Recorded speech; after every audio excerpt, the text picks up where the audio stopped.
Has started. Shutter button. Double tap to activate. So, good afternoon sa inyong lahat mga katropa, puri ng Panginoon. So, ito mga katropa ko, ito na naman tayo.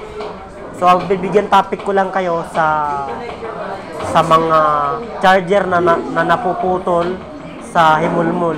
No? So, ito na.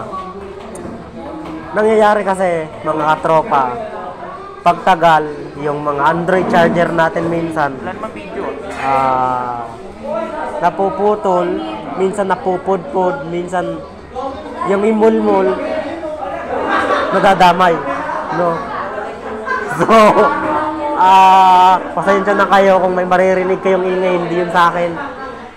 Sa mga kaklase ko yun, mga tropa ko yun. So, sana pati itong katabi ko, sana pagpasensyahan nyo na itong ingay na ito. So, So, adapter? Ng Type-C. Oh, yung imulmul nito, ingatan mo, pasiraan. Ano yan? Ano yung niram? Ano So, yung niram ko ikam? pagpasensyahan nyo na. Nag-chat no? Doon mga katropa, Tapiador, PSA, birth certificate to, Tapiador. sa akin nga, oh. So, sana maliwanagan kayo sa topic natin. So, minsan kasi yung mga Android charger natin, yung mga Type-C charger natin, pati mga iPhone charger natin mga katropa, dapat ingatan din natin to. Kasi minsan napupudpud yung imulmul, minsan napupudpud yung charger, minsan napuputol pa.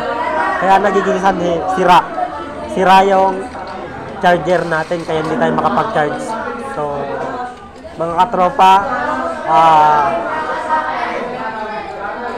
sa mga may charger ng Type-C, Android, iPhone, so pakiingatan nyo. Message. Location flag 10 Zoilo So, attitude. yun lang Location mga flag. tropa ko. Yun lang. PINAGPALIT Savani So, Heartbreak Pasio Nonke at Genelan Pesimo. Wala tayong shoutout mga tropa ko.